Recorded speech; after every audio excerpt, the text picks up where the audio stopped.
ଯେଉଁ ଜାଗାରେ ଜିତିବା ନିଶ୍ଚିନ୍ତ ଥାଏ ସେଠାରେ ତ କେହି ବି ଲଢ଼ି ଯାଇପାରନ୍ତି, କିନ୍ତୁ ସାହସୀ ତ ସିଏ ହୋଇଥାଏ ଯେ ହାରିବା ଜାଣି ମଧ୍ୟ କେବେ ବି ପଛକୁ ଘୁଞ୍ଚି ନଥାଏ। ଭଗବାନ ଯଦି ଆପଣଙ୍କୁ ଅଧିକ ଦୁଃଖ ଦେଉଛନ୍ତି ତେବେ ଜାଣିନିଅନ୍ତୁ ଭଗବାନ ଆପଣଙ୍କ ସାଙ୍ଗରେ ସବୁବେଳେ ଅଛନ୍ତି। କାହିଁକି ନା ଭଗବାନ ତାକୁ ଅଧିକ ଦୁଃଖ ଦେଇଥାନ୍ତି ଯିଏକି ସେ ଦୁଃଖକୁ ସହିପାରିଥାଏ।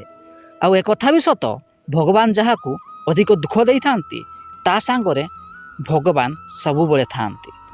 ଜୀବନରେ ଏଇ ଗୋଟିଏ କଥା ସବୁବେଳେ ମନେ ରଖିଥିବେ, ଯିଏ ଆପଣଙ୍କୁ ସୁଯୋଗ ଦେଉଛି ତା ସହିତ କେବେ ବି ବିଶ୍ୱାସଘାତକତା କରନ୍ତୁ ନାହିଁ।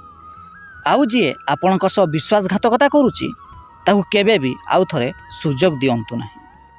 ଜୀବନରେ କେବେ ବି ଦୃଢ଼ ପରିଶ୍ରମ କରିବା ବନ୍ଦ କରନ୍ତୁ ନାହିଁ, କାହିଁକି ନା ସଂଘର୍ଷ ହିଁ ଜୀବନ ହୋଇଥାଏ। ସବୁଦିନ ଏମିତି ଭିଡ଼ିଓ ଦେଖିବା ପାଇଁ ଆମ ଚ୍ୟାନେଲକୁ ସବସ୍କ୍ରାଇବ୍ କରନ୍ତୁ।